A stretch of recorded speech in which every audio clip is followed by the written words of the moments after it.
Welcome to the Growth Enablement Madness podcast, and I'm Jim Ward, your host, CEO of BrainSell, the growth enablement company. I'm absolutely mad about helping businesses grow and scale.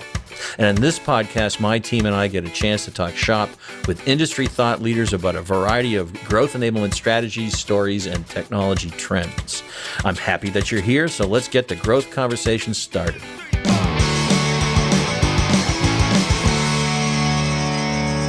Welcome to the latest episode of Growth Enablement Madness podcast, where we dive deep into all things business growth. I'm your host, Jim Ward, and today we're going to learn about a vital topic for businesses looking to leverage artificial intelligence. We're talking about laying a data foundation for AI readiness. Who hasn't heard about AI today in the marketplace? Well, we're going to talk specifically about the data foundation. In this episode, we listen back to a stellar panel discussion we hosted for clients and prospects at Microsoft's Burlington headquarters in Massachusetts. We brought industry leaders on the stage with a wealth of knowledge and experience from various corners of the tech universe. Our moderator for the conversation was Chris Seferlis, Technology Strategist at Microsoft and a renowned author of Practical Guide to Azure Cognitive Services. Chris was joined by Dante, Ballerini, the Vice President of Information Technology at Cambridge Isotope Laboratories, as well as Mike Norman, Head of Product and Innovation at Stat News, a Boston Globe company, and Tony Berry, Senior Solutions Architect at BrainSell and co-founder of Interloop. The panel discussion explores their strategies revolving around data, key challenges faced, and how they are being overcome, as well as the positive impact of focusing on their data foundations and what's planned for the future. So grab your coffee, find a comfortable spot, and get ready to join some deep insights that could very well shape the future of your organization's AI journey. Let's go.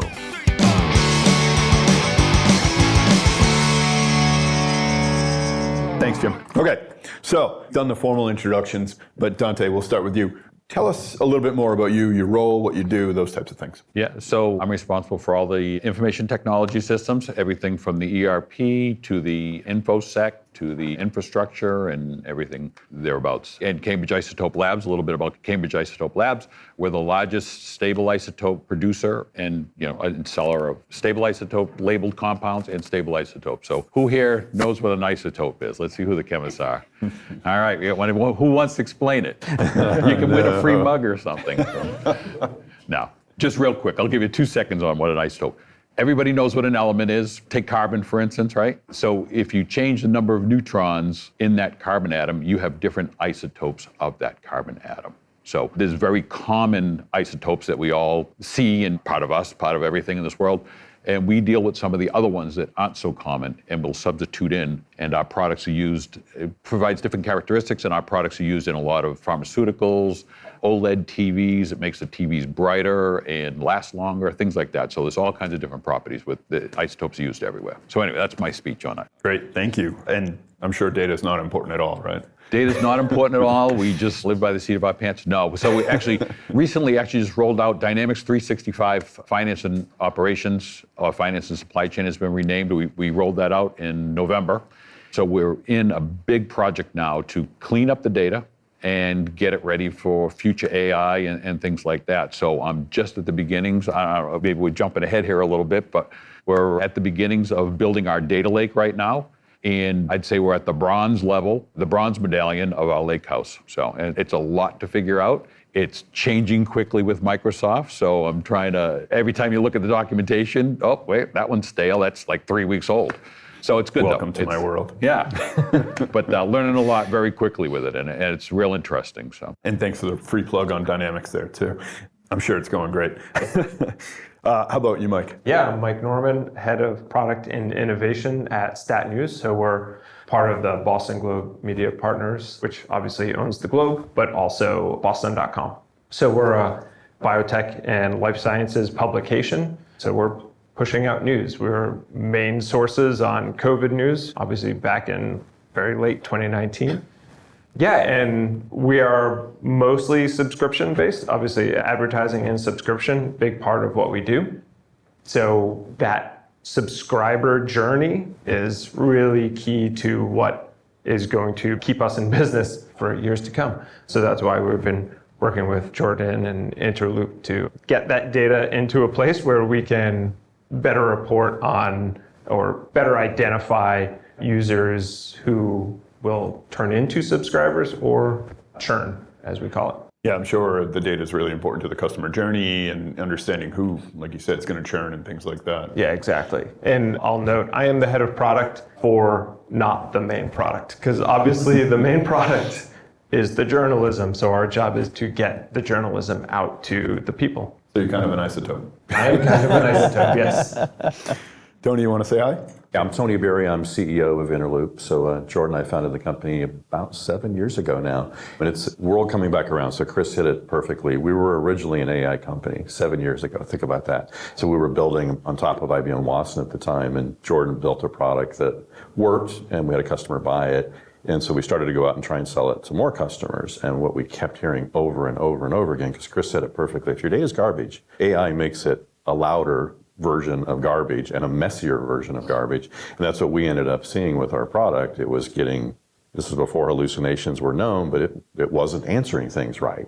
And the reason it wasn't answering things right is because the data underneath was really bad. So we realized that's what we needed to become as a company. And it's a fascinating thing now with generative AI coming along, because it's even more important, because now it's not only regurgitating back what it sees in the data, but it's actually thinking and solving on top of it. And we've all done this before. When you try and solve a problem with a bad start, you end up with a bad answer. And so that's the real challenge right now with AI, but it really works fast, and it can really drive benefits. So we're excited with all the questions, because we're all thinking about it as how can I leverage, and candidly, our thinking and hypothesis right now is if you don't leverage AI well in your industry or market, somebody else is, and they will crush you because of the speed. And you'll see some of that today, the speed that these things can now solve. None of us as humans can do, but they still need us to teach them, to train them, to make them work correct. So that's the exciting part. It's really a phenomenal shift that's going on right now. And I'm sure generative AI is just accelerating the pace even more, right? Yep. And as a consultant, there's no easy button. You don't just push a button and it solves. It still needs help. So. Yeah. And are you a RAG developer yet? Like half the world, or he's the RAG developer, but yeah, we saw RAG. What's RAG? I don't know, but we'll actually show a little example of that today. Yeah, if you're looking for a job, just say you're a RAG developer and you'll get one. All right, so let's go back to Mike. Would you say that you have an enterprise data strategy, and could you describe it for us? We have, let's call it strategy. So right, our biggest problem right now, the reason why we started talking to Interloop and working with BrainSell on this is we have data silos.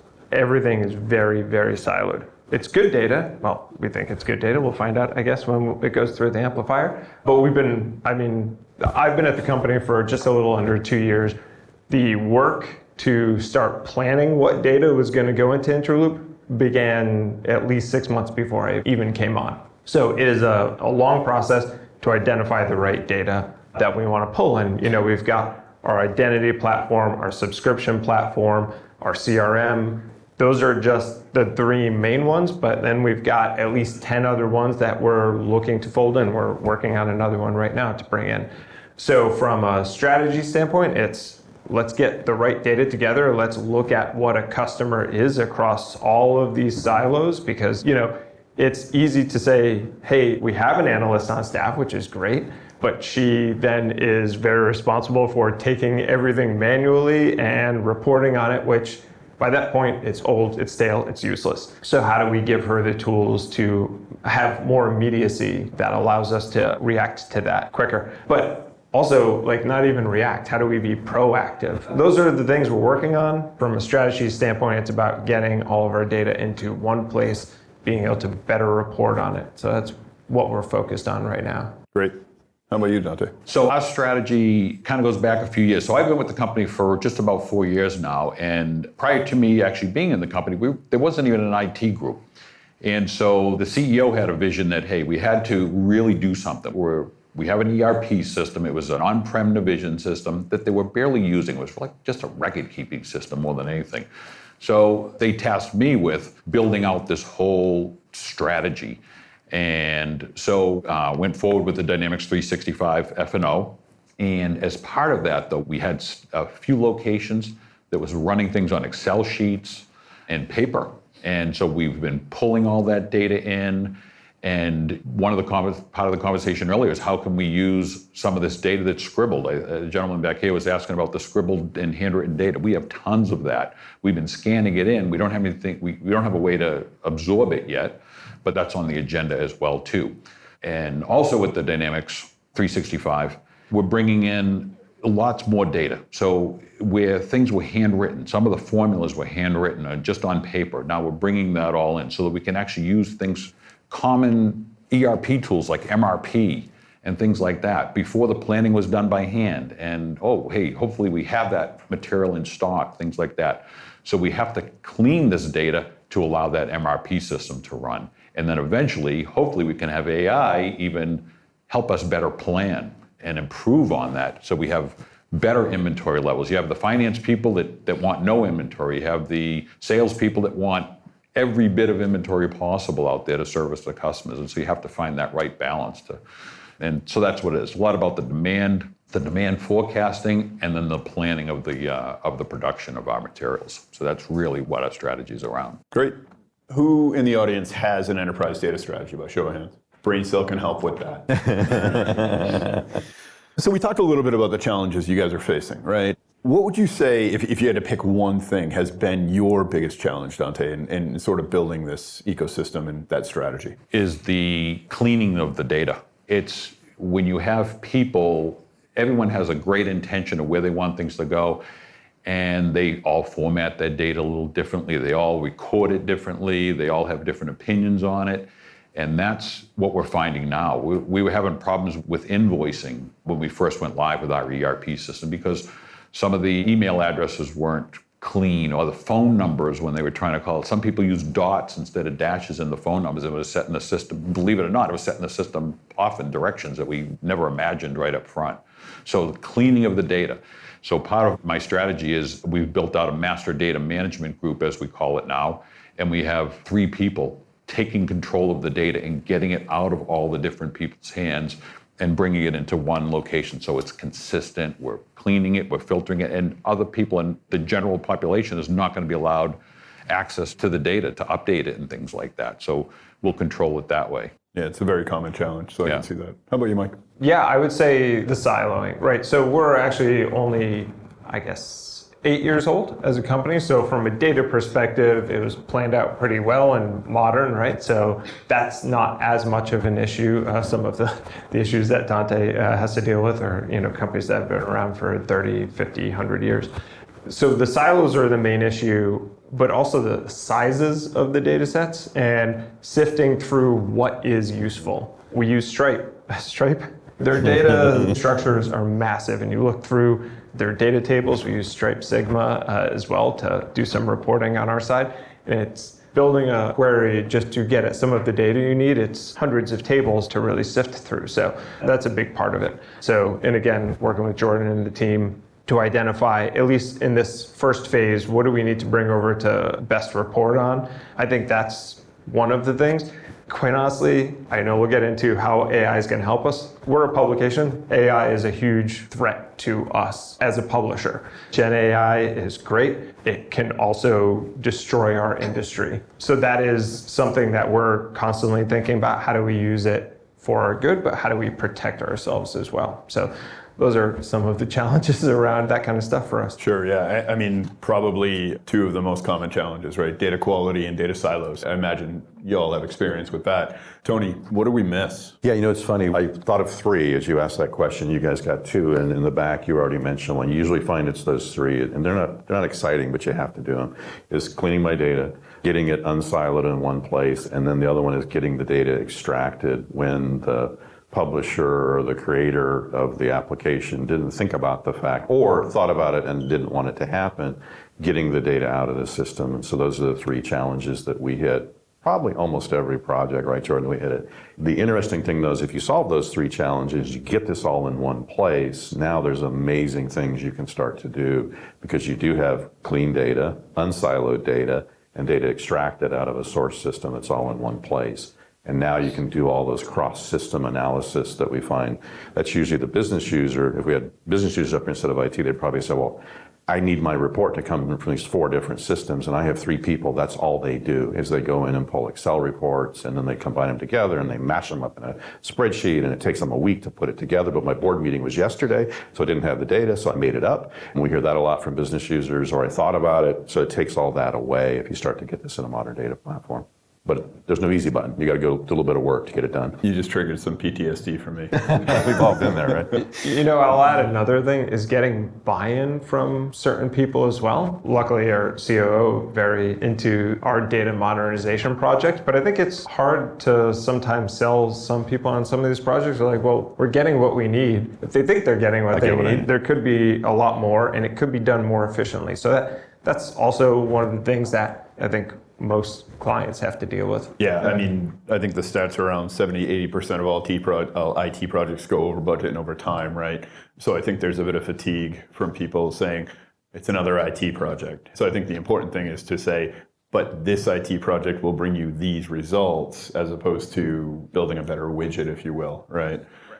So with these data challenges, how has it been working with a partner like BrainSell and Interloop to help overcome some of those challenges? I mean, just kind of remembering back to when I was doing this day to day, chasing people for information, making sure we had the right governance in place, security was set, permissions were set, all those types of things. Take us through some of that. Yeah, I'll go first since I'm holding the mic. So we have engineers on staff, which is great, but they are building our platform to put our journalism out there. Having a team with BrainSell and Interloop, the expertise on these platforms, which we are not experts on these platforms. We don't do this every day. We're really good at WordPress and getting all of that out there and our app and everything. But when it comes to the data expertise that they can bring in support and can explain it to us, like I'm 5, great.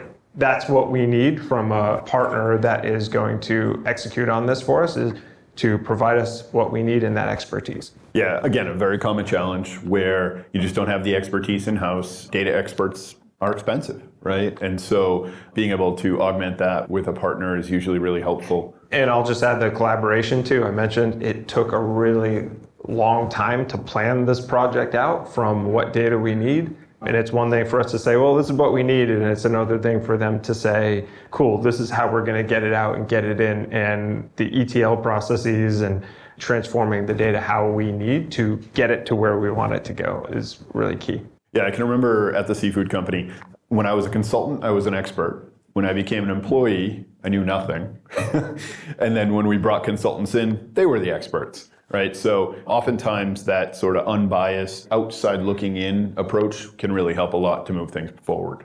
What about you? We're an Interloop customer, and it's been used so far to tie our CRM system to our ERP system, originally to our Navision system, and then when we did the upgrade, to tie it to the D365 environment. But it's still kind of an old traditional connection the way it's being done, where you're pulling data from one system to the next and this and that, rather than some of the more modern technologies like the data lake. So I've been having some recent conversations with Tony about using the data lake and how that can just eliminate all the bottlenecks and such, so that data can flow a lot quickly, because we want that order to come in and we want to get working on it quickly.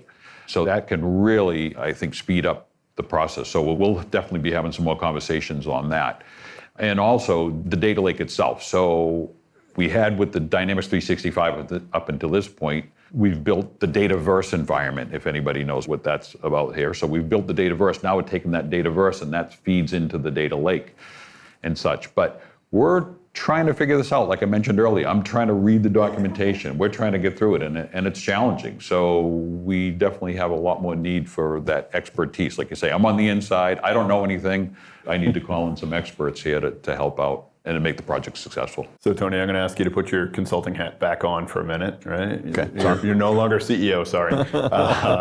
What have you found is a successful recipe for helping customers to navigate this journey? Yeah, we find, first of all, we try and make sure everybody understands it's a journey. It isn't a one and done typically with data. And the other thing we really recommend is that focus on your use cases. This is not a boil the ocean type initiative. So figure out your key pain points, and maybe not even start with your hardest one. Pick the one that you think can solve it and prove that this modern data approach works. Because you do, like Michael said it really well, sometimes executives who are getting at least what they think they need, don't see the fact that this isn't like a CRM where you implement it and then your sales reps are updating pipelines. This is a whole series of use cases that you start to solve. And then that modern data foundation, Dante described it perfectly.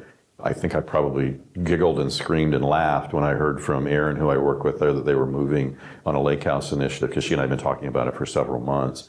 I mean, it's going to solve so many issues, not that just we see as Interloop, but just as the business, because now there's going to be one place to do all this reporting that they've got. And they have a complex business. How many SKUs do you guys have? It's a ridiculous number. About 30 some odd thousand. 30 some odd thousand. They ship everything from little quarter of an ounce things all the way up to... Sell it by the gram to a drum. So it's crazy. And so that variability in their products, but that's all there, right? Think of the beauty of the analysis if you can start to maximize customer penetration off what they do. But that data is in multiple systems and spreadsheets and people's minds and things like that. That's the use cases that you can start to work on. And it's amazing when you go ask as a consultant, you don't get one or two, you usually get about 30 things people want to accomplish. So pick the ones that you can solve quick and the ones that are important. Tony is absolutely right. We've got probably 10 to 15 data sources. We focused on our biggest three because they're the core of what defines a customer. But we didn't say, hey, let's do all 10 to 15 at once. That would have taken another 2 years just of planning. So we focused on the core ones, and now we're rolling in new ones slowly. But, trying to identify what the next most important thing is that can help move the business forward. Yeah, and I call it the snowball effect, right? Where you, like Tony said, you get that validation early, you get that quick win. People are excited about what they're seeing, and then you can gain speed, gain momentum, and keep going. Yeah, and one thing we always talk about too, and Jordan showed it real quickly, the medallion architecture, well, you kind of go, okay, fine. But then you start to realize what we see a lot of times that we call it jumping the curve. Well, people will try and get that first report out. They don't step back and think, well, hold on, this is one of 30 things we're going to be doing. It slows down a little bit in the beginning, but work on that structure on how you're going to land, exactly what you guys described. How am I going to land it? Because that's the most important thing. How am I going to clean it up? Because you don't want to clean it up at the output. You want to clean it up while you're moving it or landing it in your lake. Then work on your outcomes. That'll take a few weeks sometimes to put that medallion architecture in place, but it's totally worth it. And you'll find those outcomes now get faster and faster and faster. And hint, hint, you don't always need a consultant to do it, because you can learn to do the outcome side. Once it's well organized, you can learn to do. It's that data plumbing that can get kind of gnarly. Yeah, set that foundation and rinse and repeat from there. Absolutely. Yeah, okay. So you guys are in flight in your projects. What are some of the quick wins you can talk about? Well, you had the mics. Oh, yeah. I did that last time. Quick wins, was the question? Yeah, yeah. Talk about some of the early victories you've gotten here to gain momentum. Yeah, so some of I'm trying to think real quick. So some of the early victories is we've actually pulling back this data, like I said, in our data management group and cleaning it up, and it's really allowing us to plan better. So we do have some quick wins to do our planning better for our ERP system, get our inventory under control, better under control, but we still have a long ways to go with that. The ERP system is so new to us right now that we're just trying to get it stable and running, and it is. It's just getting to the point now it's very stable. That's really what the most recent one. So I don't have any real quick wins yet, to be honest with you. That's fair. Yeah. How about you, Mike? Reporting has been a huge thing for us. So we were doing reporting before. We had an ETL process with these three systems that was not stable, let's call it. And we replaced it with this. So right off the bat, we actually put Tableau on top of it, because quite honestly, most of the team was using Macs, and Power BI was not working particularly well on that. So we went with Tableau, but layering Tableau on top of it has been great. Sending out those reports automatically to people just in time has been probably the number one early win for us. But the other thing is being able to then query the data, right? So we talked about we're doing the whole ETL thing, and then we're pushing it back into HubSpot, our CRM. But HubSpot is not a good place to query data. Like, if you want to look at Jim Ward's record, great, I can go and look at that. If you want to query our data set, HubSpot's not the place to do it. So with Interloop setting it up, we're able to run those queries directly. We can write all of that and do more ad hoc reporting that we couldn't do before. So that's been I think, the number one thing for us. And again, I think the data integrity has improved. Yeah, and I mean, I think that's the power of Fabric, right? It's an ecosystem, it's a platform, and if you decide you want to spend more on legacy tools that don't work as well as, say, Power BI, you can do that too. Sorry, I have to do that. And Tony didn't get the memo. He forgot, and he shaved this morning. Tony, I don't know what you're thinking. I should have done that. Well, it doesn't look good on me. What else can customers expect, Tony, with regard to some of these quick wins? Yeah, from an expectation standpoint, I think it starts to drive, and this is the other thing we find a lot, is it starts to drive this data awareness, and you start to become more data-driven, as Jordan talked about. That's when the big breakthroughs come through, and you can start to stop making as many decisions off instinct, but now they become more data and factual driven. And that's probably the big change we've seen, is that people start to really become more data aware and the value that it can actually produce. That's probably the big thing we see with quick wins. And it just goes throughout the organization. We've got several customers where we're starting to go multi-department, like Jordan showed at the end. Sales has this need, marketing has this need, HR has this need, the C-suite has this need. And if you get that on that common data set, now you're just addressing those unique needs, but it's all off that same set of data. Nobody's ever had a spreadsheet that doesn't match another report, and you have to choose which one goes into the board meeting because you don't know which one is right. Never happens, right? So it avoids a lot of that. Yeah, that's the one that makes it look good. So I'll actually just add on one thing too. Thinking more about the quick wins, I think Jordan showed a Power BI up here that had that dashboard with some fancy charts and things like that. And actually with our Dynamics 365 platform, it gets delivered with a whole bunch of dashboards in it. And we've also started writing some of our own dashboards too. So we're starting to see number of orders shipped in a day, things like that. We could really track from an operations point of view a lot more. But what we're finding out, and this was even another trigger that we have to really get into the data lake, was all these dashboards and things are running and it's pulling the resources out of the ERP, and we're seeing slowdowns with it. So by putting it off to the data lake, we'll get that performance back in the ERP when people are running these heavy jobs, because they're heavy interactive jobs, then you will get a performance boost back out of the system for free. It's the cloud. There's no such thing as performance problems. Absolutely. Well, okay, then we'll talk later. It's just how much money you want to spend. So I'll mention one other thing. My role is head of product, so I'm planning a roadmap of features for all of our, I call them vehicles for the journalism. We killed a feature last week that we were planning. Everybody was convinced this is going to be a great feature, and we dug into it and we were like, oh, that's actually going to cost us a bunch of revenue to actually implement, like not the cost of implementing, actually the transferring subscribers from one type to another account, we thought was going to be a net benefit to us. And when we actually ran the numbers, we were like, oh no. And I don't think we could have done that. Again, could we have done it? Yeah, it probably would have taken us a month to run that data. Right, a lot longer. Yeah, for sure. That's great. So I guess last question, Tony, Mike, I'll start with you because you have the mic. Where's this going? What does 6 months, 12 months, 18 months look like for you?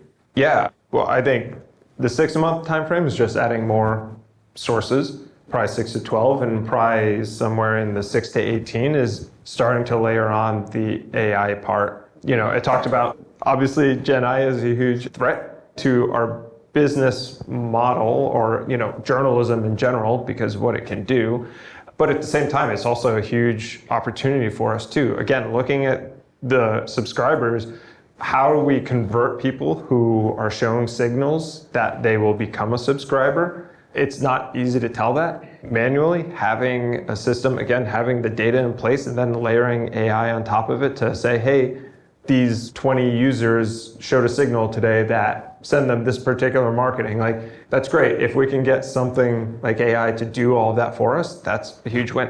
The other part of it is every subscriber you don't lose is one you don't have to gain to hit your goals. So again, signals. How do we identify the signals of somebody who might churn? Maybe they haven't opened an email in 7 days, and that is the pattern, and trying to figure that out. Again, manually, it's really impossible. So yeah, you're guessing a lot. Yeah, you lose that trend analysis and things like that for sure. Exactly. Yeah. Yep. Dante, where are you going? Yeah, it's what I've kind of mentioned already. It's getting into that production planning. We have too much chaos when it comes time to, the products, you committed to certain dates and we don't have the product ready. And, that machine's going to be down for maintenance, things like that. So as we build out take more advantage of the new ERP, and it's going to be a matter of building out the data warehouse and the data lake more and more, and get better reporting just to make the business run better. Yeah, that makes sense, right? Get that information out there. It's simple, but it's a big task to get there. Sure, takes a lot, yeah. Yeah. So Tony, I've been here at Microsoft for 5 years, and I've covered just about every type of customer: financial, legal, manufacturing, education, right? Every vertical. And there almost seems to be a misconception that some industries benefit better from data quality, cleanliness, all that stuff than others. Where do you stand on that? We don't actually see that. I think every industry has their unique flavor of data needs, but everybody, the explosion that Jordan saw, everybody has that data explosion, the silo issues. What's interesting for us is we're also seeing it move down market. It used to be 5 years ago, it was kind of only the enterprise clients or somebody that, like pharma, where you just have to invest in it. But now it's come down to one where it's affordable. It's gotten easier with things like Fabric, and it's something, again, we think everybody should do, because if you don't, somebody else in your industry is. And so we're really not finding that it's industry specific at all right now. Candidly, from an Interloop standpoint, that's one of our challenges, right? We can't just take an industry solution out. We have to take a data solution out with the subject matter expertise. And this other thing, what's really important too is that you within your business have the subject matter expertise. So it's really important that you participate in these data exercises, because at the end of the day, it's a business benefit. It's not a technology benefit necessarily. So, and that subject matter expert is what the bots still need, what the AI still needs. It has to be trained. And the best training is somebody that's a subject matter expert in what you're trying to get the bot to do. Great, thank you. And Mike, to go back to your point about running the data, running an analysis and saying, this is just going to be too expensive for us, right? I think that that's critical as you look at a major outcoming from this type of analysis, because every industry is going to have their own nuances about what they have to face and deal with. But by having that common data platform, that ability to analyze that easily really, really helps. So what about the audience? Any questions for these guys? In the back there. So one of the things that I know is always challenging with this is executive buy. And I know, like you were saying, a lot of your driving force like your COO. What challenges have you guys had with those upper levels by getting them to kind of buy into the overall idea of this migration into a data lake situation? Yeah, probably are where we see it, and again, I'll let Dante and Mike talk about is the executive buy-in probably is not on the how's the technology going to work. How they don't care much about that. Typically, they care about the outcomes. So that's one of the things we're focusing on a lot. BrainSell's working with us on this concept of data stories. So come in at an executive level, tell the story, ideally walk through examples of other customers, which is where we can help, and the problem they solved and the benefit they got. And that generally will get an executive's eye. And I think we're all seeing the headwinds that are out there right now that are driving us all to have to do a better job of managing our business, and especially coming off COVID, it reset everything. So again, getting into that, almost a little bit of FOMO, fear of missing out, works quite well with executives. I hope maybe Jim can comment on that, but I guess I am one too. So. But I'm a techie exec, right? Jim has no comment. I would add finance is, especially when you work under an umbrella, where the finance team is like, what is that? Why does that cost that? Why? And then you're like, well, because it's doing this. They're like, well, and finance has the ear of leadership, so then you just have to do a good job of explaining the benefits of what it is that you're doing. And then you make finance move on to the next problem that they'll push back on you for. Does that one work? Yeah. So my situation's a little different. I'm actually on that leadership team, and I'm the one asking those questions back to people. And I really push, and people don't know how to answer the questions. I really push, show me the business value of something, So they'll say, it's going to add more sales. Great. Show me what the sales, what's going to be that impact to the business? Because I know what it's going to cost to implement. You want a certain change or something like that. Show me what it is. So I think it's all about showing the business value. And if I think any company, right, I think everyone's the same. You show the business value, you'll get your project approved. I'll add an anecdotal thing to this, and Jim knows the account. So BrainSell has a customer, went to finance, said this stuff's too expensive. And then the question turned to, well, don't you have needs? And sure enough, they had need. That was the automated financial reports that Jordan mentioned. And it's like, well, yeah, I've been trying to solve this for a couple of years. It's okay, why don't we make that the first use case? We'll prove it. And they ended up getting this awesome automated, basically balance sheet, income statement. It does cash flow management for them. It does their working capital management. And now that CFO is the biggest advocate inside the company. going, this stuff is awesome. We need it across. Why aren't you looking at this is what the question is turned to. If you want to see it, we have a generic version of that we can show. It's right down the CFO's gate. So. We've got time for one more question in the back there. Yeah. So we talked about landing in the lake and then the cleaning as you're going. So can you talk a little bit about like what that looks like, that strategy that you go through to kind of understand like how are we cleaning it as we're landing it, or do we clean it before we land it? Like, and what are some of the things to be mindful of? Well, my simple answer is Jordan and team get on it, but no, it's a process. So it is thinking about what does clean data look like, which I know sounds like kind of an obvious answer, but it isn't, because often you need to talk about how far are we going to go on our data cleansing. Are we trying to get to a single golden record, or are we just trying to get where the data is at least matching in the various systems? I'm going to show actually I won't show it today, but we do have one that we have a blog I can point you to where we talked about use things like fuzzy matching. This is where AI is great. Because we can all do it. We can all pattern match and say, I know these 3 accounts are the same. I need to merge them. AI can do that same thing too and say, hey, these have really high probability of being the same record. Do you want me to combine them? And it's teaching it how to do that. But it is important. We do it through standards. We land the data, and then we have a naming convention standard as we bring it into Silver, and that's where we'll do our cleaning. We'll look for duplicates. We'll flag those what look like duplicates, and then we do review them. And we do all that before it goes into the gold layer, which is our final layer, because you want to have that done before you do your reporting. So don't clean it in the outcome, because that means only that outcome gets the cleansed data. But I'll send you the blog that kind of walks through some of the things we're doing. Is there anything I missed? No.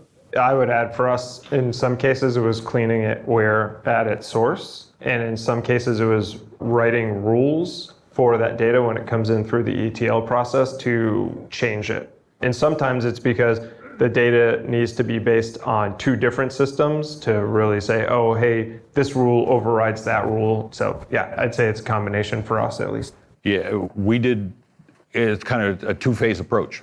First phase was moving from one ERP to the other. And in that process, cleaned the data as much as we could. We had to go through all our product descriptions, 30,000 product descriptions. We had to go through our payables, receivables, et cetera, and get it all straight. So we got it into the system. Then we actually started to see certain anomalies come out of the system, out of the new system. And then it's like, oh, wait a minute, look at the phone numbers. It actually is critical that it has dashes, consistency, not dashes and dots and things like that. So that's how we did it. And then we built this master data management group, and now they own it. And I think keeping it away from the end users for the master data is really important. It's hard. It seems at first it's hard to justify. Oh, how can I hire 3 people to do that, right? How do you get 3 FTEs added to your payroll? But if you can kind of show that business value, it goes a long way. I have a question for you. When will AI play a role in the data cleanup itself without having to be a human element? Yeah, again, I'll let Jordan come. But yeah, already seeing it. Chris mentioned there's a company called Profici that is working on this that does data cleaning. Yep. Profici. Or Profici, I would say it wrong. Yep. But they do, and they've got AI in their engine now that's starting to do some of the matching. So yeah, it's now. There are tools that are out there. Just again, it's like anything AI, probably put a human element in there that's reviewing it. Don't trust it 100%. Yeah, there are certain nuanced pieces when you think about data matching, transposed numbers or letters, different spellings of names, adding an ink at the end or not, seeing those as 2 separate records. The systems are pretty mature in identifying 80 to 90% of that probably, but there is still that human in the middle to confirm oftentimes. And it's a threshold you can set with a lot of the tools. Informatica is another big partner. They have tools that are similar. There's a bunch of them out there. So it's been going on for a long time. The pure automation, it's kind of left to you, right? You can say go 100% all the time, but there's some risks to that as well. So especially when it comes to data quality and cleansing and things. So, well, you all heard it, right? These are challenges that I'm sure you face every single day. You're not alone, right? Hopefully this provided some strategies and approaches to how to think about it going forward, ways that you can improve your data estate and start with that enterprise data strategy, right? There are very common pillars out there. Many of the leading firms, Gartners of the world, Forresters, have approaches for an enterprise data strategy. And in order to enable this information gathering, the ways to help with your organization to make these decisions, and then ultimately take on AI, justify those AI projects to drive further efficiencies, better customer service, operational excellence, it all starts with that data estate. So, gentlemen, I appreciate your time. Thank you very much. And we'll go to the next item.